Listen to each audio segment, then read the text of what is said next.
Hello, and welcome to Wellness Power, the podcast where we explore wellness in all its dimensions: mind, body, and soul.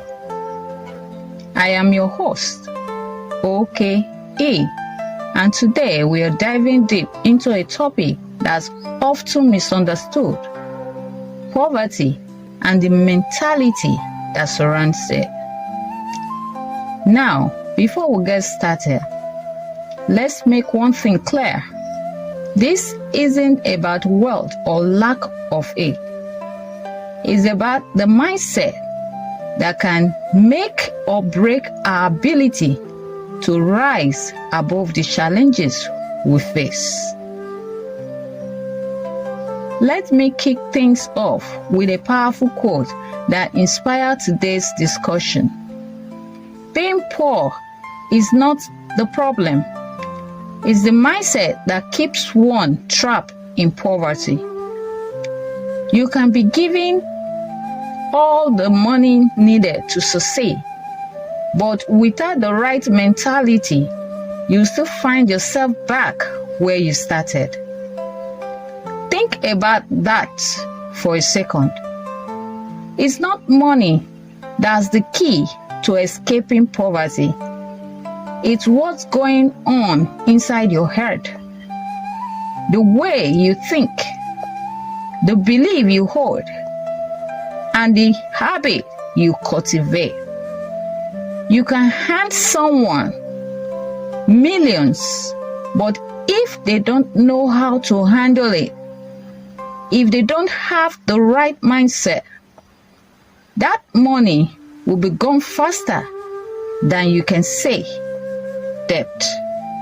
Today, we are going to explore why that happens, and more importantly, how we can break free from the poverty mentality.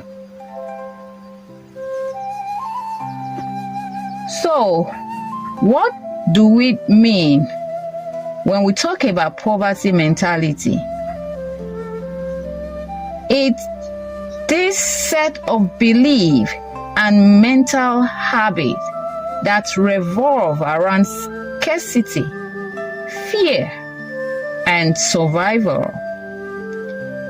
It's the idea that there's never enough, that life is a constant struggle, and that success is something out of reach for people like me.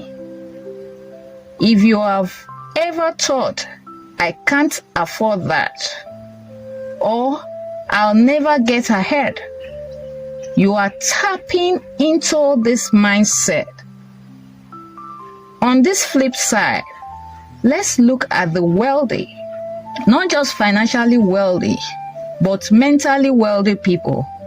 These are people who adopt what's known as growth mindset.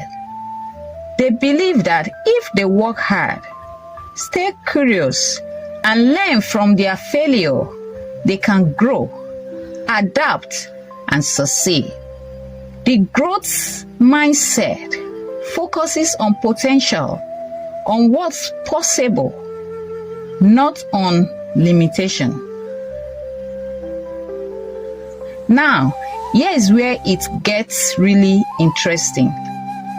You have probably heard stories of people winning the lottery, getting a huge windfall, and then going broke a few years later. Why? Because they didn't change their mindset. They were given the money, but they weren't given the tools or the mental framework to handle it. It's not just about managing wealth. It's about understanding your own power to grow and improve. Breaking the poverty mentality starts with small but crucial changes, which is: number one, shift from scarcity to abundance. Instead of focusing on what you don't have, Start focusing on what you can do with what you've got. This doesn't mean ignoring financial hardships. It means training your mind to see opportunity instead of obstacle.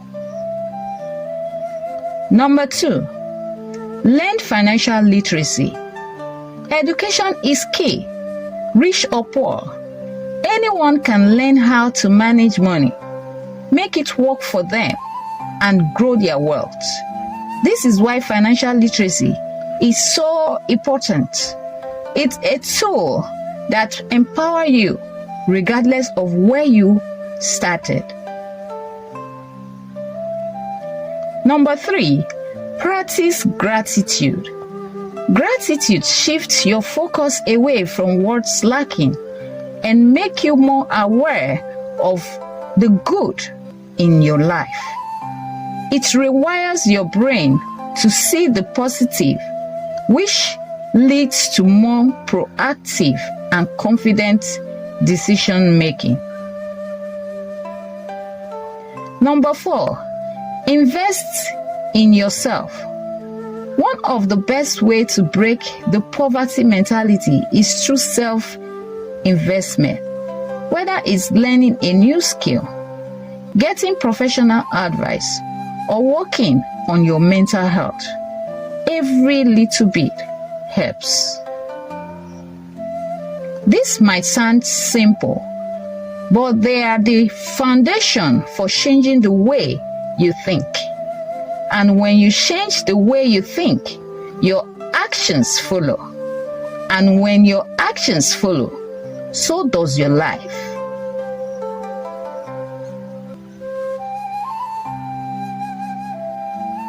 Let's talk about some real life example. I've seen people who started with nothing but rose to achieve incredibly success. Take Oprah Winfrey, for instance. She grew up in poverty but had a mindset of growth and learning. She refused to let her circumstances define her. Or consider an entrepreneur who went bankrupt multiple times but still found a way to rebuild. Understood that failure isn't the end, it's just a learning process. They had a mindset that allowed them to take risks, learn from their mistakes, and keep moving forward. And I want to be clear, this isn't just for the rich and famous.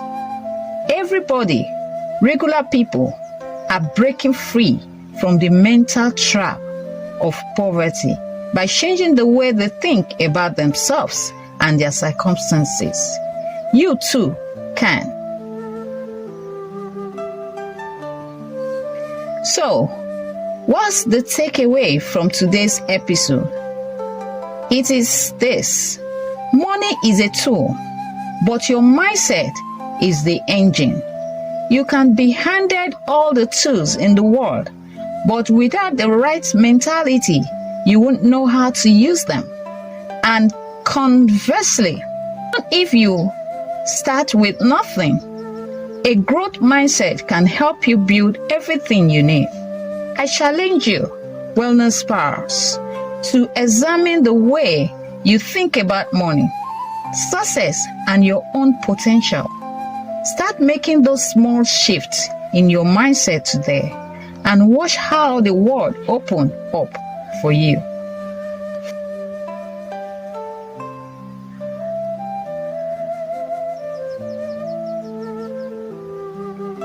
Before we wrap up today's episode, I want to highlight something that often gets overlooked when we talk about breaking the poverty mentality: financial literacy and cautious spending.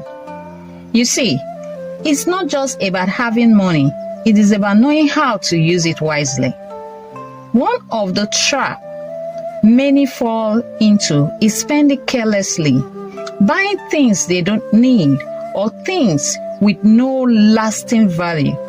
We've all heard of people who make impulsive purchases without plan, whether it's luxury shoes, bags, or later gadgets.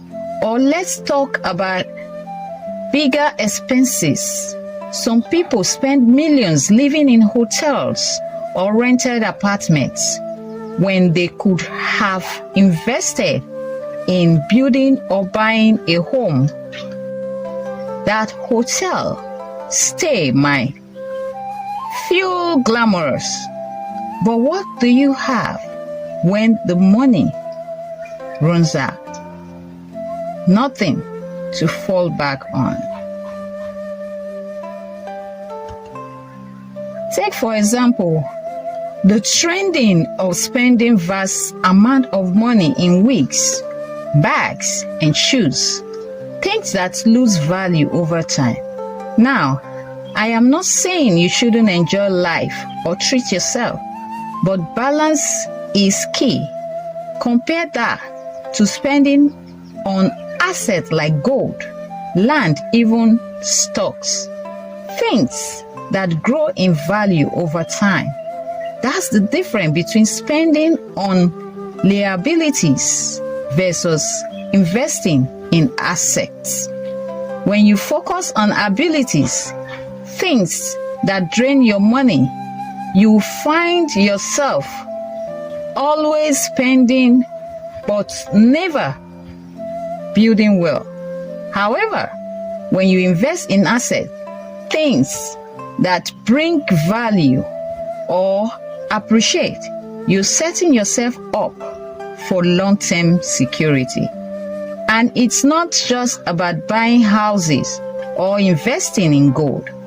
Think about all the small, more everyday purchases we make without a second thought. Going to the grocery store without a list, for example, or eating out frequently instead of cooking at home. All of these habits may seem minor, but they add up. And the problem is, when people hit financial hard time, they find themselves with nothing to fall back on because they didn't think ahead. That's where financial literacy comes in. Knowing the difference between need and want, liability and asset, and understanding the importance of budgeting and saving. It's about learning to prioritize long-term wealth over short-term pleasures. Don't have a plan. Money slips through your fingers. But when you are intentional, every dollar you spend becomes a tool that works for your future. Let's face it, many of the financial struggle people face are the result of these bad spending habits. We need to shift our focus from buying to impress, to investing to progress. The wealthy don't just have more money because they were handed it. They build and protect it with smart decisions. And you can do the same regardless of where you're starting from. So, what can you do today to start changing your financial future? Begin by rethinking how you spend your money. Ask yourself, is this an investment in my future? Or is this something that will lose value the moment I buy it? Make a list before you shop. Plan out your expenses and prioritize assets over liabilities. Start learning about how money works. Read books, take courses, listen to podcasts. Financial literacy isn't something you were born with, but it's something you can develop. And it's never too late to start. It's all about being intentional with your resource and preparing for the long term, not just living for the moment. Remember, the goal isn't just to make more money. It's to keep it, grow it, and use it to build a future that's secure and abundant. When you master this, you realize that your mindset is your greatest asset. Thank you for tuning in to today's episode of Wellness Bar. If this conversation resonated with you, share it with someone you know who could use a mindset shift. Make sure you subscribe and leave a review to help others discover this podcast. Wellness isn't just about your body. It's about your mind, your actions, and your financial habits. Take control of them, and you will unlock a life of abundance and purpose. Stay well, stay wise, and as always, take care of your mind, your body, and soul. Thank you for joining me on this journey of self-discovery and development. I hope today's episode has sparked someone's thought and inspired you to make positive changes in your life. If you enjoyed this episode, don't forget to subscribe, share, and leave a review. You can find more tips and resources on our YouTube channel. Remember, your wellness is in your hands and your mind. OKE, signing off. Stay well, stay empowered, and always take care of your mind, body, and soul. Goodbye.